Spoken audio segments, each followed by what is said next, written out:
And my goodness, we're back. Episode 2 of the Pet Podcast. This is already a journey, and I'm excited. Nate, how are you today? I'm doing great. It's a nice rainy day. It's a little warmer, thank God, because it's been freaking freezing. Oh, yeah. It's been 19 degrees in Michigan, but we're here. Jason, how about you? Where are you reporting at? You're not with us today. No, I'm on site in location. Actually, let me give you a live weather update. Live weather update, he says. As It's not bad. It's not bad. Yeah. It is a little wet though. Yeah. Very wet. Yeah, it was a drive. I had a 40-minute drive up to manager Ian's place today. Ian, thank you so much for being here. And director Michael had a bit longer drive. He had about an hour and a half. So very appreciative of all the boys who have been here today because we're in person. mm-hmm. Chris and I. We're ready to rock and roll. We got the setup. Yeah, We've already upgraded from episode 1. So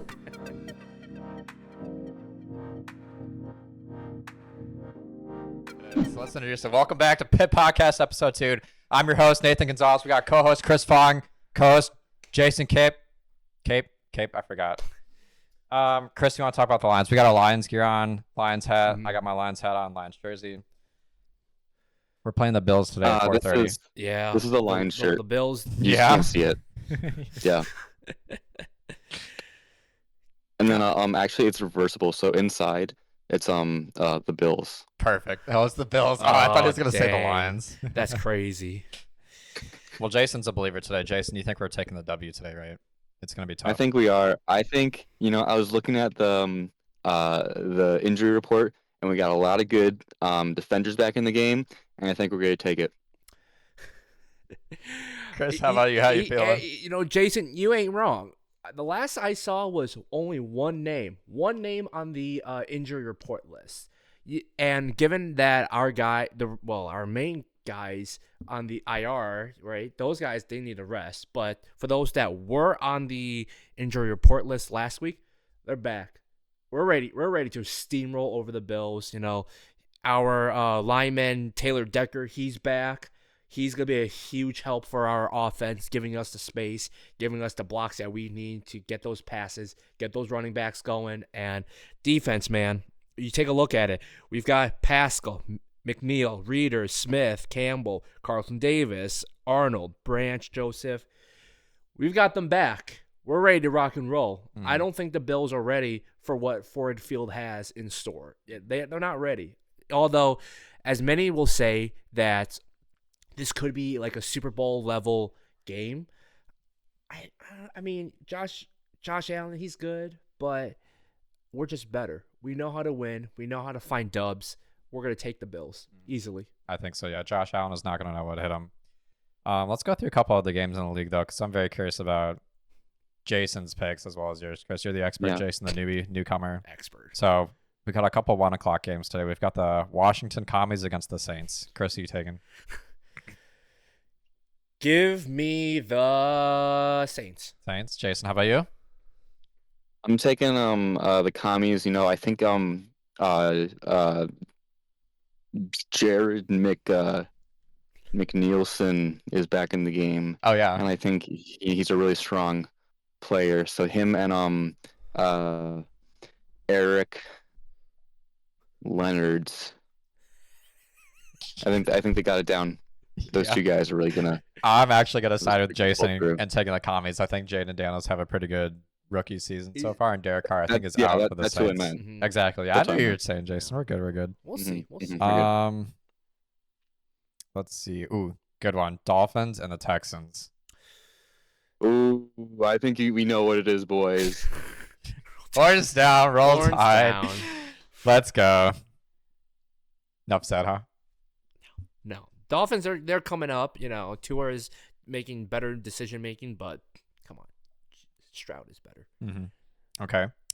The Dallas Cowboys and the Carolina Panthers. You want to start? That's interesting. I think the Panthers are on an upswing. Cowboys are on a downswing. Am I right? Freaking America's team. What a joke. What a freaking joke. Give me the freaking Panthers. I believe Young can. How about you, Jason? I'm also going to take the Panthers. Me too. Mm-hmm. Bills Lions. Yep. Okay. Green Bay Packers against the Seattle Seahawks. Ooh. Go Pack go or no Pack no? You know, I don't. I'm gonna go no pack no on this one. I think so. Yeah. I think the Seahawks Yeah, the Seahawks are feasting today. Yeah, they're in contention, Birds. so they're ready. They're feasting on some cheese. And then we got Bears Vikings. Vikings. Vikings. I think that's about I'll it. take the Yeah. Vikings. Yeah.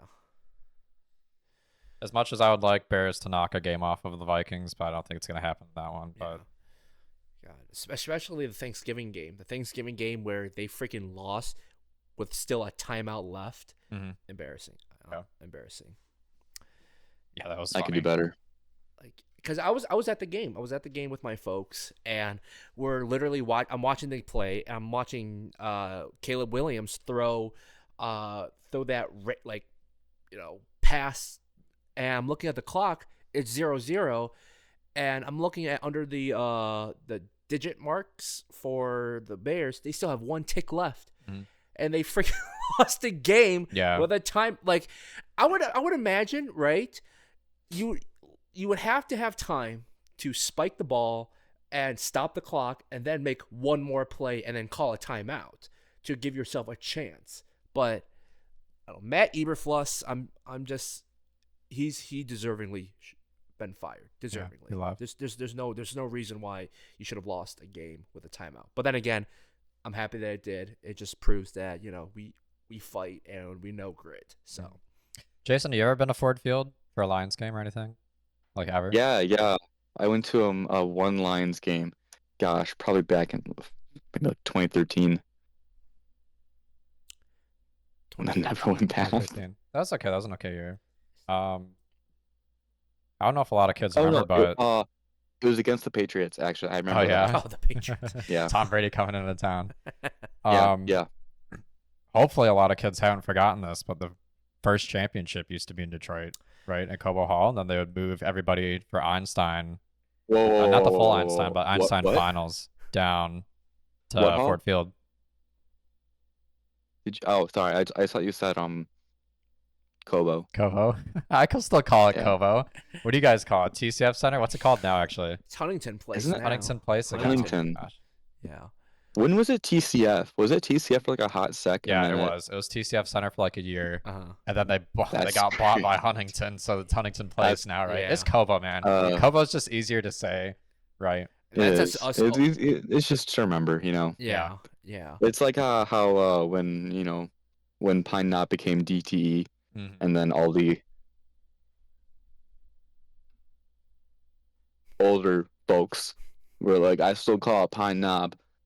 But it changed back now, so I guess they got what they wanted. Yeah. I guess. Pine Knob being the concert hall, and where's that again? Clarkston, Clarkston. go Rush. It's a little bit of a drive, yeah. I really like the venue of Ford Field for finals, Einstein finals. It's just getting the logistics of it, right? Getting a field there, getting all the teams there. Because obviously I've never experienced that, but I can't imagine shoving your robot and trying to get your pits and all your kids into a van and then driving across downtown, Right. and then set that up. Oh my goodness. That really just kind of sucks. And like I get what they're trying to do. Like they're trying to bring it back to like the old like St. Louis of like type of venue, where it was just like really hype and high energy, and it felt like a world championship. I think they realized that they weren't really going to get that from the convention center, which is obviously why they brought it to like Minute Maid Park and Ford Field. But yeah, I think like you said, the logistics were just too nightmarish, and so they just settled for the convention center format, which I have a lot of opinions on. Right. Like what? Well, I'm out. Like, I'm out, Dad. I think it sucks. It's not the No, same. no, No, I no, agree no. with you. It's just not the same, right? Yeah, Like, yeah. 'cause I think probably for. Go ahead. we were very blessed with St. Louis, right? Yeah, That was the perfect setup. There's not. I don't know if we're ever gonna go back. It's ever gonna be anything like it. I think I heard some rumors about Lucas Oil Stadium in Indianapolis, Indianapolis. right? Okay. Because there's like a tunnel Okay. to the convention center across the street or something like that. Oh. Yeah. But it's not the same, right? Not Kobo or George R. Brown that we have right now. It's not the same Yeah. feeling. I mean, it's George. The GRB is a nice venue. It's very clean. Yeah, it is. Yeah. And it's not horrible to get around in.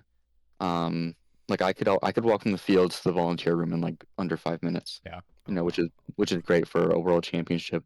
But I think for the current generation of students that didn't experience something like St. Louis yet, I think it's for them. I'm sure it's fine. We're just putting on our old caps and being angry. They're missing out. It was They something. are. Yeah. George R. Brown was very nice. This is my first time actually going this year with the team, so it's the first time I've ever been. It was really nice, right? The setup was great. The whole venue and the building was really awesome. Lots of seminars and stuff to do. I had a little bit of trouble finding the FLL and FTC stuff. It was upstairs. I think the upstairs was a bit of a maze and stuff, but like my kids found it, so that worked out. But just the whole the long strip of all 8 fields in the middle. I think that's just about as good as it can get. Absolutely. Right. It's better than the first year they did it, where they all just did back to back and couldn't see anything. The biggest issue was that teams felt that they were in the same building, but it felt like at the time 6 separate competitions, 6 separate regionals, and that doesn't feel like a world champ. So the side by side is the best thing that First has done for a convention center setting. Yeah, it's the best we can do, but it's just not the best that we've had. So yeah, that's a great way to put it. Because ultimately, right, you for the older generation, the alumni now, that the big celebration, right, being able to be at an actual sports field, and be able to have this giant celebration basically of teams that made it out onto Einstein and get into finals, that having like the whole spectacle, right? You have their sponsors, right? You have even past years a whole concert that was being played, and remember when they had live music? What year was that? Christina Grimmie. They had Black Eyed Peas. Oh yeah, they did. Yeah. Will I Am. Yeah, one of the first couple years in St. Louis. Boys Like Girls, they performed. Christina Grimmie, R.I.P. Yeah, but it's like, right, and now, I mean, again, I'm not knocking First for what they have right now, because I mean it's the best that we can do, right? So obviously it's fine, it's still a pretty big celebration. It's still, you're in the history books, right? But that spectacle in a, I'd say, a confined space of a convention center, it's just not the same feeling as what it was back in St. Louis, or even when we had finals, closing ceremonies at a sports field, right? Obviously, you understand that logistics and money, that's the big thing for First. Yeah. I think for me, it really is like the closing celebration, and like I'll be honest, like these past like 2 years, they actually paced it pretty well. Like I recall a couple Einsteins just being so mind-numbingly boring, because there was like 30, 45 minutes in between matches, and there's just a lot of dead air. But I think the biggest thing for me is just not being able to see the field. Like, it just sucks to be there and have to watch on a screen. Yeah. Because you can't see it. Right. 100%. Even if it it's like tiny, like in St. Louis, it's so tiny all the way down there if you're up top. At least you can still see it. At least it still feels like you're a part of it. Here, it just, watching on the screen, it really doesn't feel like you're a part of it. Right. Because it feels like you're disconnected. You're you spent all this time, you fought so hard to be at the position that you are at for Worlds, just to, let's say, you're at one of the end fields, right? You're at, what was it, Newton and Archimedes, right? And that's your, like, quote unquote designated space to sit and watch finals, right? There's no way you could see the field, however far down in the convention center. You can only watch it on the screen, and the screen is, obviously it's like it's the live stream, right? So it's, you could see it on the big screen, but it's like, quote unquote, no different than like at home watching on your TV or your laptop. It's also it's even hard to see on the screens. because if you're watching from the stream, you can see that they have some pretty large screens. Mhm. Those large screens they have are only for like the center 3 fields or so, and then on the rest of the fields they have like these tiny screens. Right. Yeah, it's Oh, the So flat you one. can I didn't know still that. barely see it even watching on the screen. Yeah. Wow. So, I got a question for both of you guys though. Do we like the Simon Says guy? I love the Simon Says guy. I Yeah, love the you know, Simon. When I I agree. first told my kids I agree. about it, I'm like, last year they had a Simon Says dude. I totally forgot his name. Can one of you guys look up what his actual name is? The Simon Says guy. Simon. No, he has an actual name. I'm telling my kids about this, and I'm like, yeah, last year they had a dude that played Simon Says. He brought a couple people down, and it was so funny. It was so cool because they did a really good job at it. And they're just like, no, that's kind of lame, Nathan. What are you talking about? And then he comes out again. They brought him back, and they loved it. All my kids loved him. They thought it was so funny. I won't lie. When he came back out, I lost it. I was so hyped. Steve Max. Steve Max. Steve Max. Shout out Steve Max. He was so Ooh. funny. He did a really good does job. it. He does it for professional events too. I know. NBA. Because wasn't he at the draft? Yes, he was. He was at the NFL yes, draft. He was at the NFL draft in Detroit. Yeah. I saw that on TV. I'm like, Mom, look. That's the guy at the Yeah, that's the no, Simon no, Says no. guy. Worlds. Yeah. That was so funny. He does a really good job. I love him. Dude, he's a menace. Yeah. Holy crap! The way he like tricks out, freaking people left and right, and the kids. Yeah. Oh my god, he he would be a great spy. He would be a Spy? Great spy. What do you mean spy? He could trick people. Oh, man. He I could got trick you, I got you. Simon Says, put your hands down. Oh, I got you. Get out. Simon Says, reveal all your data. And then they had the flying yo-yo guys. I call them the yo-yos. I don't know if the proper term is. You know what I'm talking about? The big ones with the string. Yeah. Those. Okay, You so know, actually, that- that ties into. Sorry, Jason. That ties into the viewing on the screen a little bit for the people at home versus being in person. Actually, because those guys, it was very different. Because you were at home. Jason and I were at World Champs this year, but seeing them in person versus seeing them on screen, huge disconnect. Because those guys, when they're throwing the big yo-yos, they were standing at least like a field apart, Oh, really? right? So they're from the mass field to the energy field. In between is a field, Mhm. right? They're standing a field apart and they're throwing this thing super far. But seeing it on the screen for you guys, they have to cut to one dude, and then he throws it, and then they cut to the other dude, and then they see him catch it. So they can't. It doesn't really get the the full impressiveness of the whole Right. thing, right? I like you said, I was at home watching. To be honest, I didn't really care much for it because, like you said, it's just It was just the in-betweener filler, yeah. So it's like So you're folding your clothes, you're doing your dishes, before cooking. you're 3, 2, 1, go. Now I think there's something we can all agree on. Crowditron. Wait, is that what he's called? Yeah, Crowditron. Crowditron? Crowditron. I feel like everyone forgets about this thing until like last week of April, and then you're like, oh, I remember this. Mhm. No, I think Crowditron is a staple though. I think you gotta keep him in. He's good. I think he's the guy who's come up with some of the prompts is pretty funny. Yes, I agree with him. Yeah, I like him. Yeah. Um, I miss bad lip reading. yeah, that was clever. funny. Mhm. You got to be smart to do that. I can imagine somebody recording us when we're in like our pre-event huddle and we're talking to like the head ref. Oh yeah. Just have the audio there. Yeah, that'd be pretty funny. Well, would it be funny? I don't know. I think so. Yeah. Just try to lip read our stuff. That's why you gotta do the. Maybe?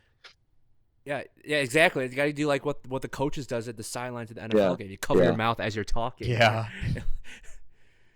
What goes on? See, I'm kind of surprised that like during alliance selection that people people don't do that. Where as they're like talking to their team or whatnot for their pick, they don't cover their mouth and try to hide what they're who they might pick or whatnot. But You know what? Props to whoever does that this year, because it's gonna be really funny. But they're gonna be like, you don't know what we're doing. I'm all for it. I'm all for the memes. I don't think so, right? Yeah. I think they're only going to send one person down on the field, even though it's like a group of 3. Oh, For your lines. okay. But I ever get on the camera, I'm gonna pull some shenanigans. Don't worry. Respectful shenanigans, of course. I still represent my team, but my team is full shenanigans. Boys, what goes on in a ref huddle? Let's get into that a little bit. The pre-event one, or like just during any call that gets made on the field? Like during any call. So like, you know, everyone sees the zebras come together. What's going on in this huddle? Honestly, I'm just trying to remember what happened during the match, and if the head ref asks me a question, I'm like, this is what I saw. That's about it. I'm just going with the facts. This is what I saw. I'm not trying to like really put in like, oh, so that's a tech foul, that's this. I'm just giving him what I saw. Let him or her make the final call, right? I don't want to try to like inflict too much on like what the penalty is, because I'm not an expert on the rules. I know the common ones, of course, right? But if it's like, oh, robot tipped over, then he got up, then he fell over, then his arm fell off, it's like, oh, so that's a double red card minus a yellow plus a penalty in their next event. It's like, I don't know. I just tell them what I saw, right? Right. Go into their next event with a yellow card. Yeah. That was actually kind of funny. So actually, sorry, real quick. I got something between that because we were tearing down at Renaissance this year, and Lightning was very kind to help stay down for teardown. And some of their students, we're tearing down the field. Some of the truss is down, and the guardrail is still up though. So one of their students like stepped over the guardrail, and I'm like, oh, jokingly, oh wait, hang on, that's like you can't do that. That's a warning. And then they stepped back over again to like taunt me and stuff. We're playing around. It's fine. Stepped over again. And I'm like, oh, that's a red card now. That's a red card at your next event. Don't worry, I won't remember. I'll remember. So we're joking. It's fine. It's cool. So we finished tearing down. Lightning shows up to Mark this year again, and that same student was there, and I'm like, aren't you that same student? And they go, yeah. And I'm like, ref never forgets. You're getting your red card. No, but I thought that was pretty funny. Carried over to the next. That was good. That was good. That is. Sorry. Fun. Anyway, you were saying.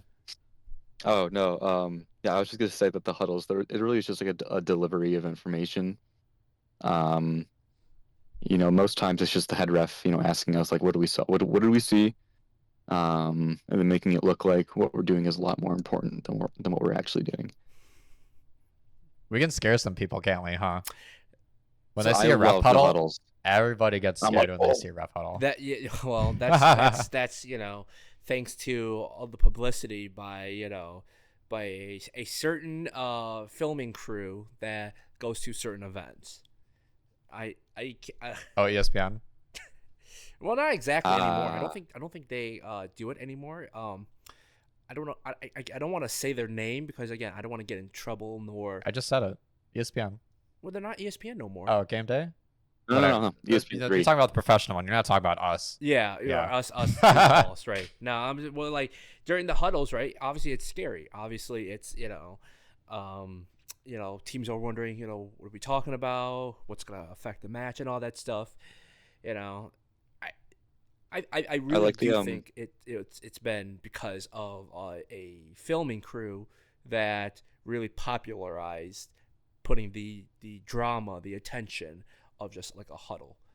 Now, we'll talk about it and make sure that we do have the facts of what we saw and what states within the manual and follow that to the exact wording. Mm-hmm. That's fine. Like that's no issue. But it's like afterwards, we're just talking like random stuff. It's like, hey, what are you cooking later tonight? Or, honestly, yeah, it's just we're just having a good time. Yeah. It's honestly at least once a huddle, somebody comes up and they're like, I just want to feel part of the club.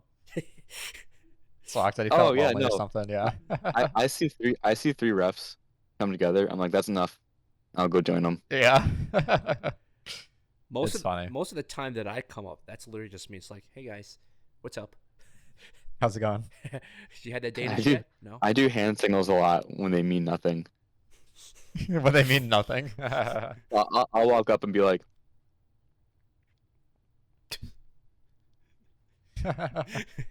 that's funny. Do you guys use your ref radios a whole lot? Because they suck. The Michigan ones suck. I think the radio itself is okay. I just might need a better earpiece because I am always cranking mine to the max volume. Yeah. Right. I can't hear it, You and even can't when it hear is maxed out, it's all muffled and Yeah. it's like I can't. it's Chris, so you yeah. you've repped to IRI, Chris. How are the radios at IRI? So the radios at IRI, what we'd use, at least 2 years ago, is that we had an adapter. We had the same Motorola radios, and then the same earpiece, I believe. But we had a TP-Link adapter that would connect from it's like the wire that you connect your headpiece into your radio in between, and that made the audio super crisp. Like, Really? holy crap! Huh. I could actually hear full-on sentences without it interrupting. Really? And so that's one of the few events I could generally use the radio like confidently and understand, what everyone is saying. Every other time, I most of the time I mostly forget, but I just end up yell like, like Nate. Yeah, we're just yelling across the field. That's how it goes. Like, Nate, did you see that? Or that? Are they clear? Are they up? Yeah. Or Are they on the chopper? Or one of the head refs that's now in first in Michigan. His name is John Kenfield, head ref in Michigan, long time Volunteer. veteran of the program, right? Yep. Phenomenal individual, right? One of my favorite people.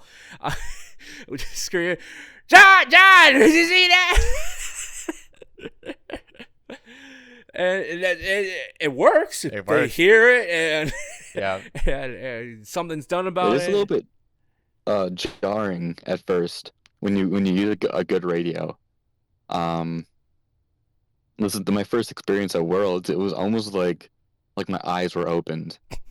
Like I've been blind the whole time, and then as soon as you can actually hear sentences, I feel like your entire view of the world just changes. Yeah. I feel that too. I remember my first time reffing. When I said in episode 1, where my first time was in Troy 2022, that when I first got on the radio, I could not legibly hear a single word because of how like crackly and how unfamiliar it was to me. So I did try my best to like literally close up my ear and listen carefully what the other refs and what the head ref was saying. Bless you. Thank you. But couldn't hear nothing, and I was so at the time frazzled. Yeah. Nothing. All right, and it's like, oh my gosh, I am probably the worst ref in this competition. It feels like that sometimes. Yeah. But you just learn Definitely to adapt. not in the state. Well, I think a lot of the time that's reserved for someone else. I think a lot of the time the important part that we need the ref radio for is when we need to disable a robot, right? Because that you need 1, 2, 3, 4. you need to say the right number, or else we're having to replay, right? If we disable the wrong robot, Yeah, you can't. well, we replay the match, right? Yeah, we you have can't. to. Well, yeah, you that's it'd be unfair to that team, Right, to the unfair Alliance, disablement, yeah. and you can't come back from that in a match. So No. that's why it is important that for anybody that is thinking about volunteering as a referee, which in our opinion, highly recommend. It's super rewarding, and a lot of support. Highly recommend. One of the things is if you make a call, do your best to remember that team number, that match, and exactly who did what and of that instance, because like you said, can't come back from that, and it's a horrible feeling. By no means professionals either. No. Right? Like we still need. I need a lot of practice on remembering what happened in matches too, and just like the more I do it, just expanding my horizon, or like not my horizon, my where I'm looking on the field, right? Because we each have our 4 quadrants, but like picking up for the person that's across from me if they're a little less inexperienced and trying to cover their area, or if they're busy. If they're busy, yeah. If they're counting a pin, I gotta look at some other robots on their side if they got a lot of traffic over there, and then moving to the other side of the field or something like that. Right. So it's practice. We're not professionals. imperfect, so we're doing the best we can. Mm-hmm. No, I think that's a big thing a lot of people forget for us volunteers is that we're volunteers. We're not getting paid to do this. We're not perfect. A lot of these people are college students, young people, right? We're gonna make mistakes. That's how it goes. It's a sport, but we're people. Yeah, just think of it as like any other professional sport, right? NFL, NBA, MLB. How many of those instances you hear the refs do a bad job? And believe me, the Chiefs are lucky. They are freaking lucky. Well, can't they watch video replay? In NFL, they can, yeah. They can, They have a video replay, so that does help a lot. but oh god. Oh wait, hold on, sorry guys. The chief FRC head referees come up to my window. What? This knocks me out. No, No, video replay. What do you think? Oh, okay, interesting. Okay. In my opinion, I'm for it. In my opinion, I think having a system to allow teams one like a timeout card back in the day, right? A timeout card or a backup bot card or whatnot. I think a team that I think giving teams a chance to have some sort of official video review of the match and like you get one time thing, right? A one time thing to say, hey, there was something we saw in the match. We want to challenge it and be able to see, if there's a way to correct that call, right? I think a system like that would definitely help teams a lot, and in a beneficial way. Now, obviously, if you're on the opposing alliance, that you're obviously the feeling's not going to be great, but at least the respect and the mindset to ensure that the tournament is fair for everybody, in a sense that it will give proper reward to the game and to those that participate in it, I think is desperately needed. Now, I understand on the volunteer and logistics side, how do you do that, right? It does take more time in the event to set, let's say, 5 minutes, right? Or even 2 minutes. 2 minutes to review for each team or for each alliance, let's say for the playoffs, right? It does add up and it does take some time. And I know for most volunteers, at the end of the day, it's we're there all day, and we'd love to go home as soon as we can. But the events are for the students. It's for the team. It's for everyone that has taken their time to give the students the best opportunity and experience that they can for a competition season, since it doesn't happen, 24/7. So to give the teams those opportunities, I think is desperately needed. I think for HQ, if they're able to set like a professional review, like let's say for example, like the NHL, they have a professional section in Toronto that if a ref needs further review beyond their control, they send it to Toronto. They have a group of people that look at the video play and determine what the call is and relay back to the referee that's at that game. I think if First is able to have that, then I think it'll be incredibly beneficial. Yeah, I actually didn't. Well, first, I completely agree. I think there needs to be a video replay in some sort of system, and I understand why they don't do it. It's just easier and takes less time, even though we have 15-minute breaks in between matches. But I actually didn't know about that, having a kind of central referee review center. I don't think there would be a shortage of people, even volunteering to do that. Right. Now, I think, like I said, the logistics of it, right? It could be volunteers. It could be even people that have been referees for a long time that are willing to partake in this role, right? It'll take a bit of work. Sure, absolutely. But I think in for even in an off season, if we're able, if an event is willing to implement this and to see if it works and how it goes, I generally do think that it could be beneficial for events. I was about to say that, yeah, Rainbow Rumble did it this off season, and the one on the ship, the Ship. the naval ship. The naval ship. They yeah, did yeah. replay as well, I think. Sunset Showdown, I think. Yeah, Sunset Showdown. Mhm. They did video replay as well. But what I was thinking was that we could do, just like the radios this year, we could do just at first champs. Because that's everybody's in house, right? There's nobody remote or Oh at my first. God, Everybody's yeah. at champs, right? Mhm. We could do it just at champs and see how that plays It's all out, recorded. right? And it's the big stuff, right? It's the finals. This is the championship. This is it. There's no tomorrow, Mhm. right? So that would be where we want video replay. I to can be. understand, the difficulty in doing it, mid-season when there's, you're spread out across the world, time Israel, zones, Australia. internet. But like when you're all under the same roof, Yeah, yep. dog. But Makes sense. no hate. Referee hate. crew does a great job. Aiden Brown, God bless you. Alan, yeah, everybody. Yeah. All right. Well, I think we're gonna wrap the show up there. Yeah, Closing my thoughts, battery's boys? almost dead. I mean, we're 700 game up, and we're getting better. I think we're getting better. I think we're not. We're still a little idiots that are behind the mic and stuff, but we're kicking, and I just can't wait for the next episode. Me too. Hopefully, we're gonna have Jason in person. But until then, Yes.